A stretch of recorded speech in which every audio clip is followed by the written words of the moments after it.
Good morning, and welcome. I'm Brenda Perryman, and I have a very, very good guest with me this morning. We started out last week talking, but we were interrupted, and so we wanted to go on and continue today. I have Nicole Soleil here. Is it Soleil? Yeah, yeah. Yes, Soleil.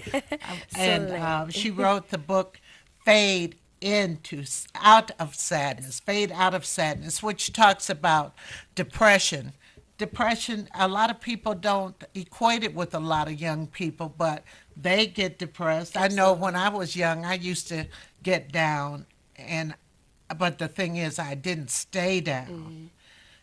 But you were staying down for a while, Yeah, weren't you? absolutely. It was an 8-year journey to heal from depression. And I mean, I wasn't depressed the entire 8 years, but there were relapses in between. There were happy times and there were sad times, and it kind of fluctuated. Were your happy times happy times? Or, I mean, where you were They almost were ecstatic and then your sad times were. No, they were more of content. Like, okay, I think I'm happy, and just trying to live, and then something would happen and it would trigger, and then I would go right back down into that state of real sadness and depression. Wow. And this, how old were you when it started? I was a junior in college, so I had to be around 20. 20? Yep, around 20. And you mentioned last week that you stopped going to class. And, So how I recognized my depression, which is a huge, thing for people who are depressed, is recognizing. So it was. I remember it was like it was yesterday. It was in September, and I had some very traumatic things that occurred, and I just didn't know how to deal with them. So. I thought I was okay. I just thought I was maybe sad. And then after about 3 weeks to almost a month, I just noticed like a complete 360 change in myself. I went from this bubbly social butterfly on campus to not going to class, barely eating, staying in my room and watching movies, not calling my family, not hanging out with my friends, being very negative and bitter towards anyone. Like, if you tried to come near me or told me to get out of it, like, you were enemy number one. You were like, oh, I don't need you in my life. And so I just noticed a real negative change to myself. And I did a quick Google search, like, is something wrong with me? Like, what am I feeling? And that's when I saw. well, don't you notice sometimes that we don't, say the outside world doesn't recognize that that is a problem? Yeah. Because I remember getting down or depressed. I remember this was just a few years ago, someone very, very close to me, um, my guy, he died. Mm. And my mother, after 2 weeks, said, "Oh, it's been 2 weeks. It's time to come on, move Hmm. on." And it was like, Yeah. you just can't You can. do that. No, you have to allow yourself time. Like, they always say that time heals all wounds. Like, you have to give yourself time. You cannot put a time frame on anything traumatic that happens in your life, because it's those unrealistic expectations we put on ourselves that completely destroy, that it destroys us. Right, right. So, did your parents inquire what's No. wrong? No. My mom had no idea. She had no idea until I wrote the book. Really? Yeah. So she Yeah. didn't notice, but when you were going through it, and you say you stopped contacting your family, hadn't they noticed a change there? It was more of, oh, I'm just busy this weekend.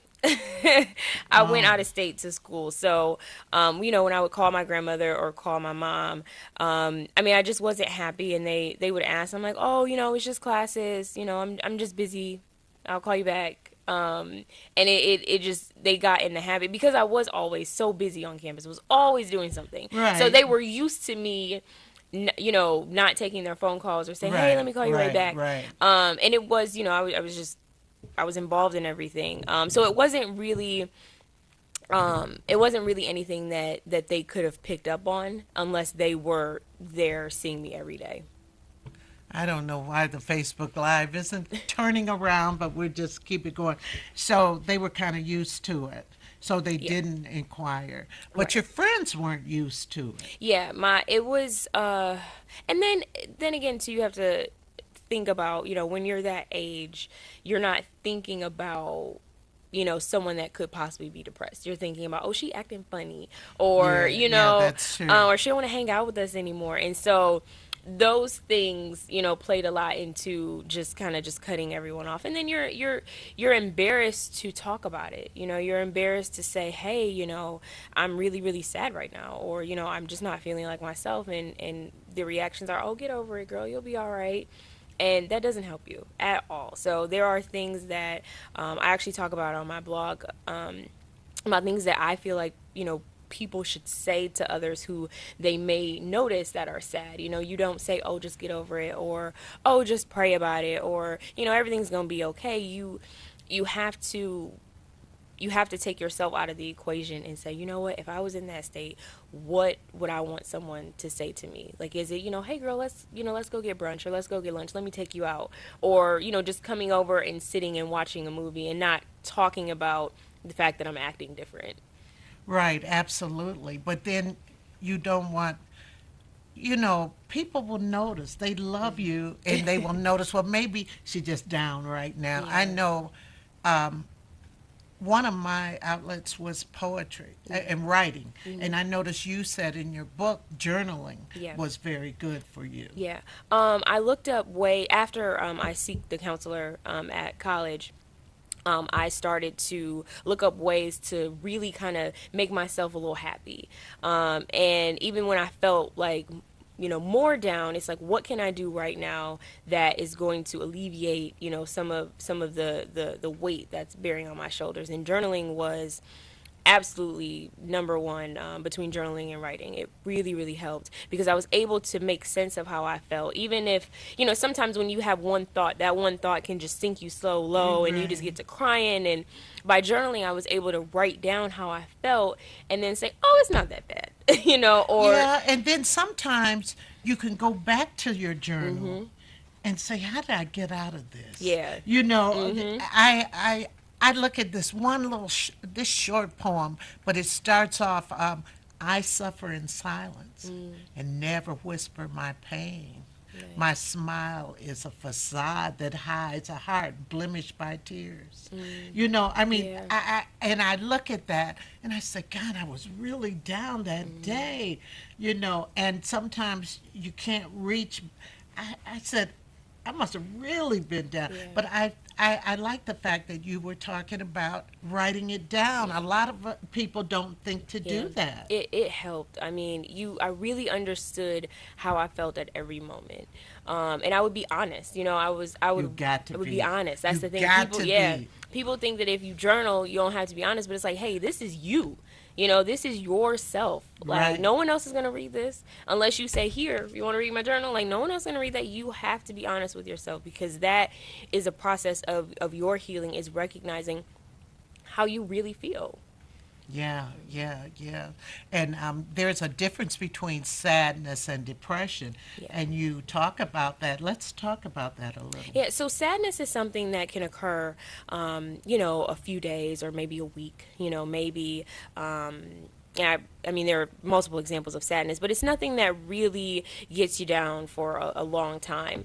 It's something that you can basically continue your day to day life with.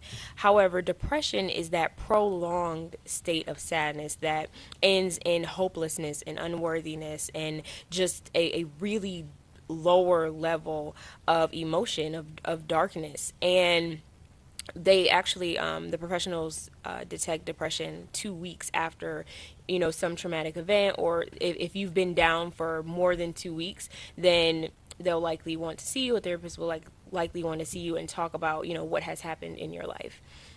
Yeah, you have to be honest then, Yeah, too. absolutely. I mean, we as black people have a tendency, our culture, Mm-hmm.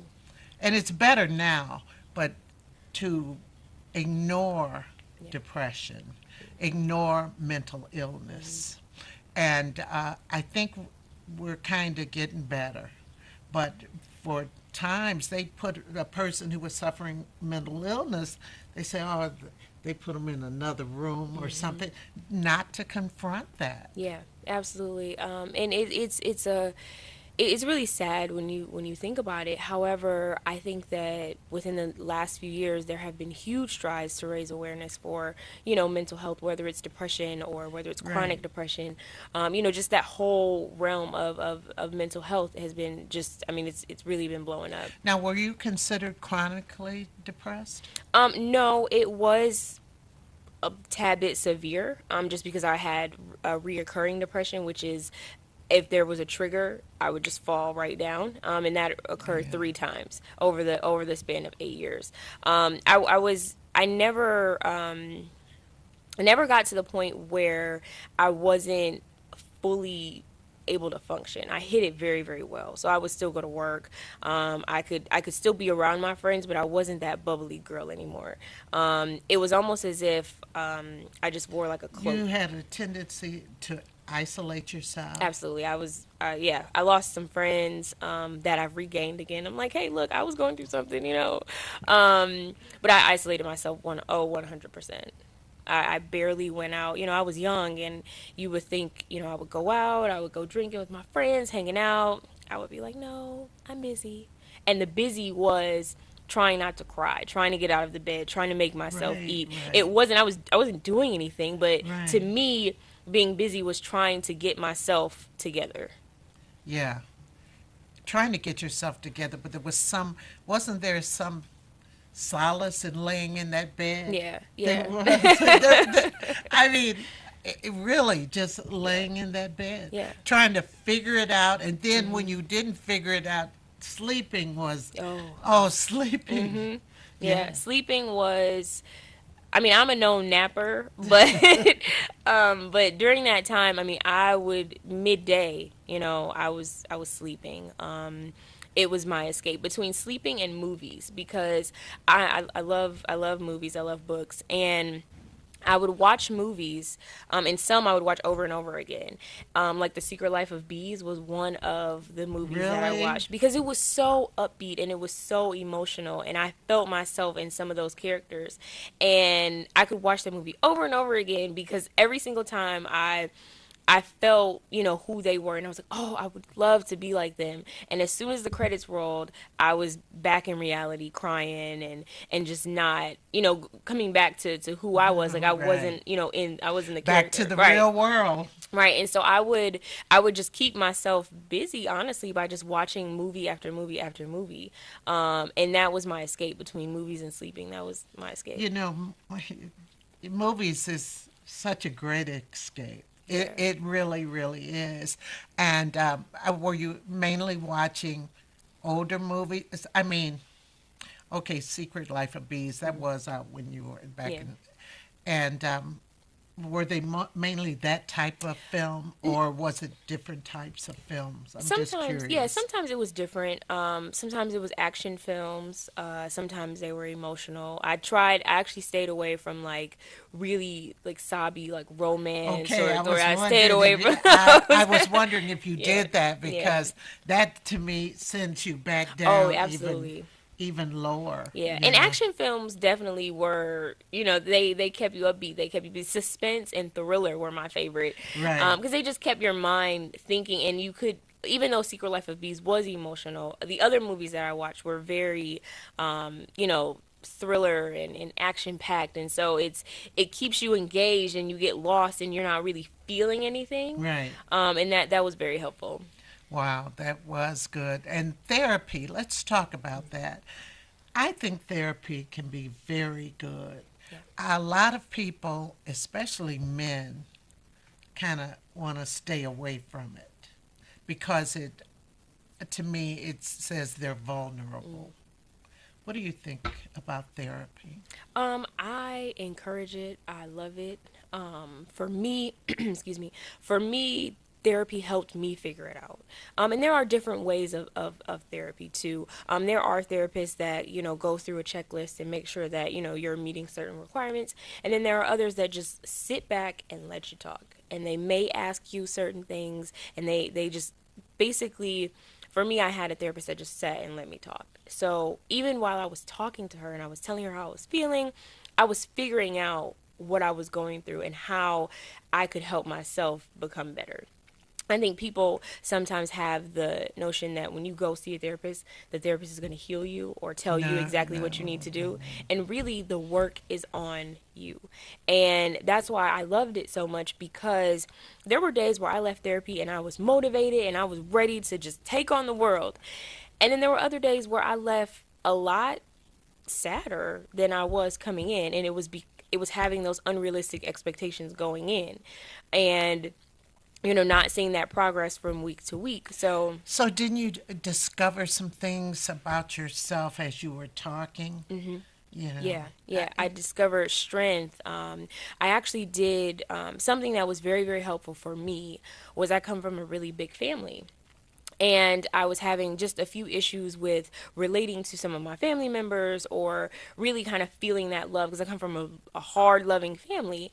And I was talking to my therapist. I said, would it be helpful if I just created a family tree and just wrote down everyone's personalities, and then that way, and that spiraled into me creating a family tree and writing down personalities from my grandparents to my aunties to cousins. And I really? was able to understand everyone's point of view and then insert myself of how I could either relate, or maybe help, or How do I fit into the scheme of things? yeah, Oh, yeah. wow. Because sometimes some of our biggest, issues are with family, Oh, you know? yes, So yes. it's like, if you understand, if you can write down everyone's traits and personality, you can really start to understand and then develop relationships with people based on what you know about them. And it Absolutely. was very helpful in my journey of getting closer.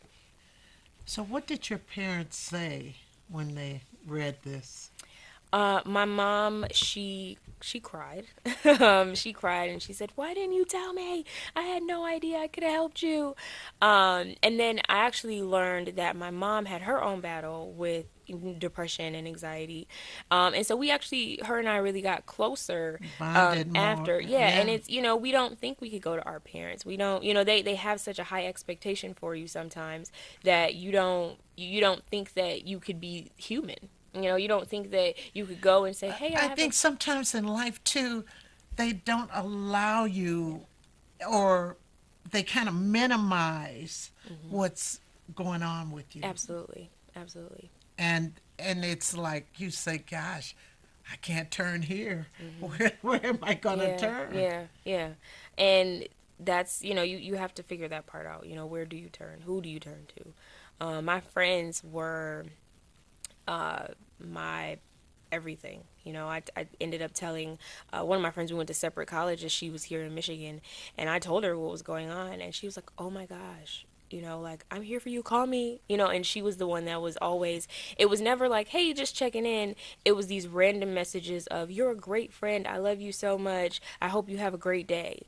And I would just read the message and just start crying like, boo, and because it touched me in ways that, I may not have received those messages on a daily basis. Were sometimes when you were depressed, were you kind of down on yourself? Oh I yeah. mean, yeah. Oh yeah. I mean, there was doubt, there was fear, there was, "Oh, I can't do this. I am not worthy of this." Um I didn't like myself. I mean, I went from. Did you ever ask yourself, how do I count? Do I count in the scheme of things? Do you count as somebody? I mean, when Oh you, yeah, yeah. mm-hmm, I didn't think I mattered that's what I anymore. meant. Yeah, I didn't Yes. think I mattered anymore. I was like, no one wants to be around me. I don't even want to be around myself. And the hardest thing for me is I used to have like these high dreams. Like, I had big dreams. Like, "Oh my God, I'm gonna be this and that." And once I got into that state of depression, all of that was like wiped out. Like, "Oh, I'll never be that. I'll never, this is it for me, or is this it for me, or what am I gonna do going from here? Like, how am I ever gonna be the person that I wanted to be, and that everyone else wanted me to be?" That was a huge thing as well. I just Well, felt did you so much think you'd pressure. let down people, Oh let yeah. people down? Absolutely. And the greatest thing about this book is that I sent it to, when my book first launched, I sent it to every person that was literally in my life between those 8 years. And I sent them an email and I said, I thought that you would be disappointed in me. I thought that you would, be very just unhappy with where I was in my life. I was like, so I didn't tell anyone. And it was just very honest. And the reactions that I got back were like, oh my gosh, I had no idea. All you had to do was say something. And, sometimes we don't think that we could talk to certain people, and we can. And Yeah, yeah. And sometimes you feel unloved. yeah, yeah, Unloved. You know, it's funny. I just say this real quick. Sometimes I felt like that, and then I get a note from one of my former students saying I meant something in their lives, and I would start crying. You know, really. I yeah, mean, because I didn't think I meant. You know, yeah. and you. I want to say this because I know you have to go. We have to stop making our own roadblocks. Yeah, because it's we do that to ourselves. And I think, as much as I can say, like, oh, in that 8 years I could have done so much with my life in those 8 years. I am so happy Those that I eight went years through those. mattered, though. Yeah, they matter because they put me where I am now and helped me develop a future for myself. And when we stop doubting ourselves and when we just go for it, that's when we really become who we were meant to be. And as long as we're like, I could have said, oh, I'm going to write this book. I'm going to write this book. I'm going to write this book. And then I never did it because I was afraid, or, something could have happened and I never wrote the book. But instead, You I were just went able to after write it. this book. It's Yeah. funny what you just said because I was talking to somebody older than me, very accomplished, and they started saying, "I'm when I just remember times that I stopped short Hmm. of doing what I could have done better." And Yeah. I'm looking at this person like, wow, look at all you've done. But they said something always stopped me Hmm. because I always felt I couldn't. Yep. But what that couldn't still was accomplished. But I just imagine, you know, this person still suffers with this self doubt Yeah. Yeah. and never had therapy. Mm. And I think no matter what age you are, Yeah. you should get help. Absolutely, and it's very liberating. Sometimes when we talk to our hairstylists, family members, friends, we're subjected to judgment from those people, whether we like it or not, or whether the person knows it or not. And it's like when you're talking to someone that's completely objective, that this is their job, they went to school for this, they are the professionals. There is something about talking to someone that is only there to help you. And they're not there to place judgment over your life. They're not there to tell you if you're right or wrong. They're there to help you become the person that you see yourself Right. being. And sometimes you looking at Hmm. yourself, that's not very objective anyway. Yeah. You know, Yeah. because when I did my first poetry reading back in 1991, that's when my first book came out. There was a lady in the audience who was a psychologist, and I had never been to her or Hmm. anything, but later that maybe a lot started happening. I started going on tours early, Hmm. and one side was saying, "Oh wow, you're doing okay, Brenda." The other side was saying, "Brenda, you're not doing that well." You know, it was Yeah. like, Yeah. and so I sought her out, and I would meet with her every week, and you know, like you said, the liberating feeling. Hmm. Yeah, I can. I am. I stop doubting, Yeah. and I would suggest that to anybody, Hmm. anybody, because there are a lot of people talk about money. There are mental health agencies Yeah. also who can help, Hmm. and there are also some. My Blue Cross took care of Yeah, it. your insurance covers it, and I think a lot of Yeah, people don't they know don't that. They realize don't realize, that. yeah, your insurance can cover, and sometimes you'll just have a copay. Yeah, yeah, And yeah, so it's yeah. definitely worth looking into, if that's something Because that we only have one life. exactly. And that so between Oprah and that one phrase is just knowing that, I'll never get tomorrow back. And how can I make today and tomorrow, or I can't get yesterday back. Sorry, I can't get yesterday back. And knowing that, like, how can I make today and tomorrow better than what I was last year? And it's like each year I want to progress in, not only in what we may think about as success, but like mentally and spiritually. Like how can I have more knowledge in 2019 that I have in 2018. Yeah, but sometimes I think sometimes I feel guilty if I have a day that I don't do Oh, anything. don't. I have a day. I do. I said I didn't do anything Mm, today. I mean, because usually I'm writing, I'm yeah. doing something. Hmm. I didn't do anything. I got to get out of that. Yeah.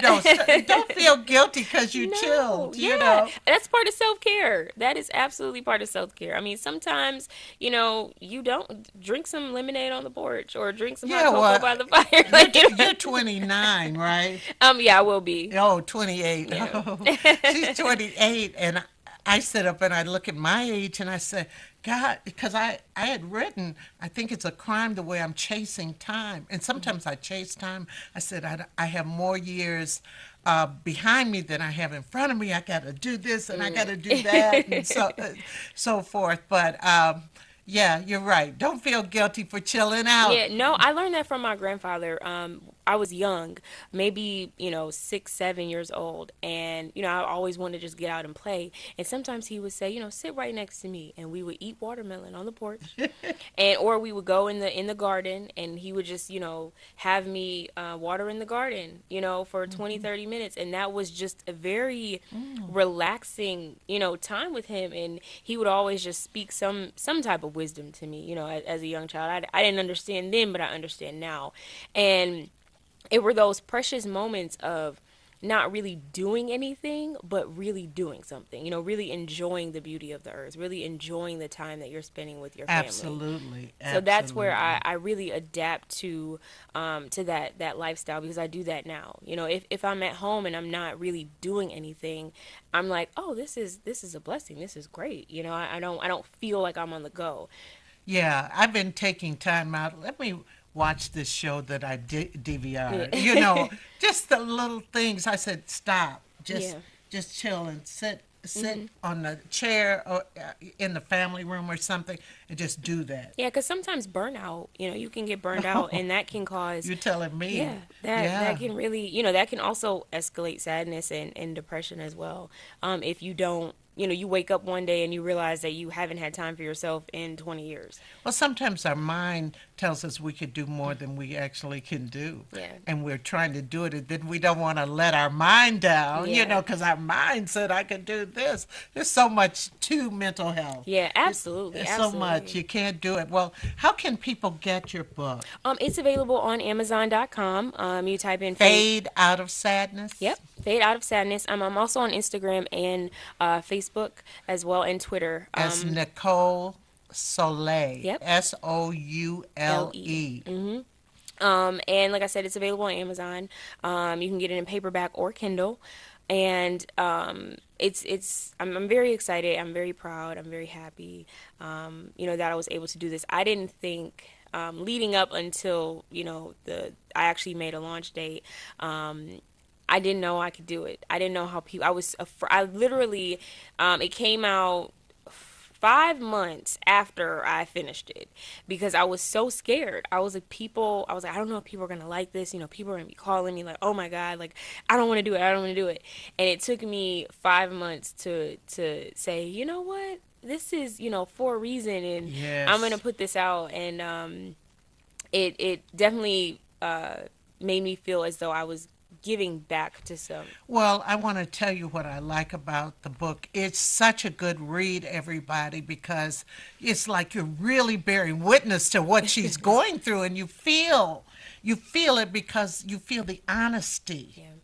in this. I mean, I feel the honesty. You start going good, and then all of a sudden, here it goes again. Yeah. But it was a roller coaster ride. Yes, yes. It was a complete roller coaster. I had no idea what I was going through, why I was going through it. I was mad at God. I was mad at everyone. I was mad at, like, just everyone was like, to me, it was like, why are you doing this to me?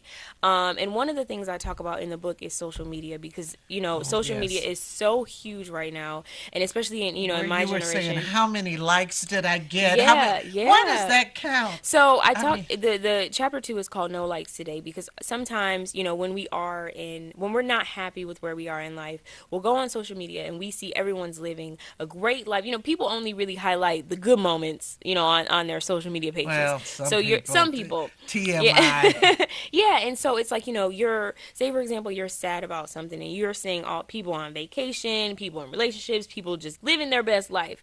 That makes you feel inadequate. And you could begin to doubt yourself, or you become upset or envious or jealous. And it's like, staying off of social media sometimes is better for you, because you're able to say, you know what, where am I in my life, and how can I make my life, better, instead of trying to put on this show for likes. And it's You know what got me, and I know she has to go, but is when people, it's your birthday, and I've seen people say, I have 312 birthday messages, 300, and I wrote back to someone. I said, you counted them, or I guess because they'll say how many likes, but they don't say necessarily how many sometimes, yeah, messages. sometimes it'll say on Facebook, it'll say like 76 of your friends wrote on your wall or Oh, something like okay. that. Yeah, yeah. Well, I mean, d- I I, I don't take it. It I doesn't. said, what did I said? What does it mean? What does that Are mean? those 300 people gonna show up at your house with a gift, or are Uh, they gonna show up at a party for you? right. It's I just, well, it's a nice sentiment. I mean, I absolutely, do tell people happy yeah, birthday, but to just count and then put it out there, yeah, I got yeah. 312 likes or something. Yeah. That It, really, it has really changed, our society, the way that we view ourselves and the way that we view other people. Like, I think social media is a great tool, and there are a lot of mental health accounts out there that are, they're encouraging to, help people, and really inspiring and inspirational, so it can definitely be a positive thing. yes. However, if you find yourself consumed in it, then in the book I suggest just taking a break and refocusing on yourself, because our everything is on our phones, on our computers, and just unplugging for 2 or 3 days can really do a lot for you. And there are some things that people just don't need to know. Absolutely. Absolutely. Yeah. Well, Nicole, I just love this book. Thank you. Fade out of sadness, Thank everybody. you. Fade out of sadness. Thank you. And I think you need to be talking to the college or high school crowd. You need to, there is definitely a niche for you. Yeah. Yeah, Thank I you. do think so. I do. Really, Thank seriously. you. Well, we'll be back in just a moment because she has to hit the road. I wanted her to stay the whole hour, and I've kept her longer than she should have been. We'll be back in just a moment, and thank you so much. Thank you. Uh huh.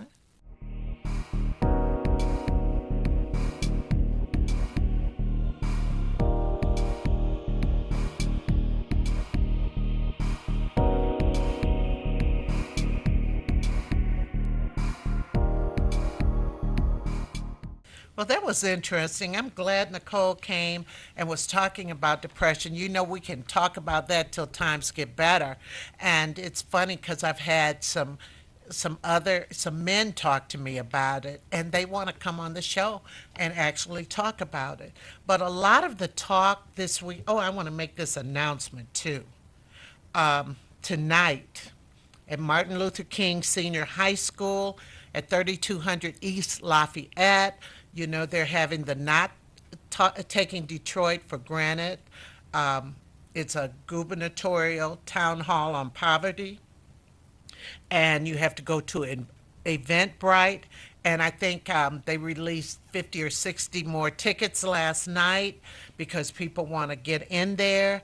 The name of it is Not Taking Detroit for Granted. 2016 gubernatorial town hall on poverty. So they're going to have the gubernatorial, the governors, the people who are running for governor, they're going to have them there. So that's something that you should want to go to. Also, I think they're having something about for the candidates who declared tomorrow. I'm not sure where that is, but they are having something tomorrow where the gubernatorial candidates are going to be meeting. But tonight, 6 p.m., Martin Luther King High School, Not Taking Detroit for Granted. Look up Eventbrite and Not Taking Detroit for Granted, or go to Bankalei Thompson's Facebook page because he's the one who's kind of putting this on. But as we were talking about mental health, I was looking at the nation's anxiety, what they were saying about the nation's anxiety, and that was the fact that the mass shooting that happened last Thursday, it was they say the boy had mental health issues, but also there are gun control issues that a lot of people talk about. And something I saw yesterday really let you know about the culture here in Michigan.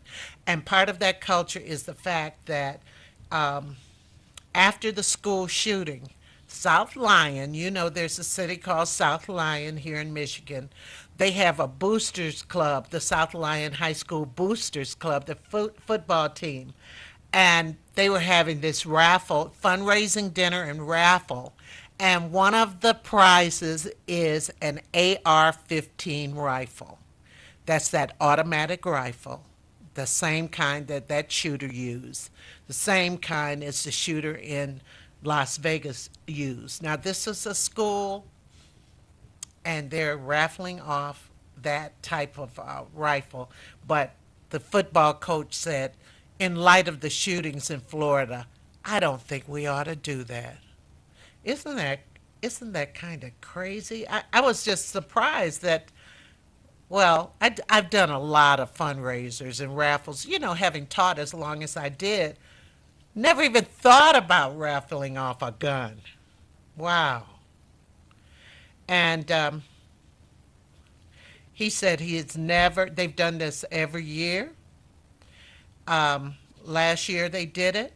They have, they also offer crossbows, you know, bows and arrows. And so he says last year he didn't hear one complaint about the event, which was held about a year ago at the South Lyon Veterans of Foreign Wars building. The AR-15 raffle, organizers said in the statement, was not intended to give offense, but to generate funding for the football program by taking advantage of the vast amount of sportsmen in the area. It was not associated with any school district or high school. That's what they say. That's what they say. But I can't imagine. Can you imagine Northwestern or Cass giving a fundraiser event and said we're going to offer a AR-15 rifle? I think that is about the craziest thing I've ever heard. But yeah, mental illness could have something to do with those shootings, but I don't think it has everything to do with those shootings. That young man who was mentally ill shouldn't have even been able to get a rifle. He shouldn't have been able to do that. So, but he was able to get it, and he had a lot of rounds of ammunition and all of that. And then, well, he's not my president, but the man who's currently serving in that office, he talked about mental illness. He didn't say anything about guns. He talked about it being the cause of the shooting. And, but there's a doctor at Beaumont, Dr. Joel Young, a Beaumont health psychiatrist with an office in Rochester Hills, agreed that mental illness does play a role in a large portion of these mass shooting incidents, but said it's more likely an intersection of both mental health problems and explosive weapons, military grade weapons that can kill very quickly. If you have ever been in a workplace, a school, or even around in a house where gunfire has happened and someone has been killed, it bothers you for the rest of your life. It can. It can. Now, one thing about it, they say that if a person has never killed a person and something happens and they end up killing a person due to passion or even protecting themselves, that usually isn't a recidivism crime. In other words, if this person is not a person who just wants to shoot and kill all the time, they usually never repeat that. But then there are people who have shot a lot. Now, there was an 81-year-old man, I read about this yesterday in the paper. There was an 81-year-old man who was carjacked by two young men. One of them had what was an AR-15. And that was in Detroit. That was in our community. So don't think that rifle is just used out in other locations. People have them here also. I just don't understand why people want to just kill so many people. And you think about it, I talked about this last Friday on my show. There's an expectation of safety. That's just the way it is. When you go into a hospital, you expect to be safe. When you go into a school, you expect to be safe. If I go into a store, hopefully I am safe. This is something that you really, really, really want, you know, to happen. You don't expect someone to shoot. It's really, really crazy. And I remember, well, the post office right in Royal Oak, a post office I would go to a lot. Well, this was years ago, but it was a man, a former employee came in and he shot up that place.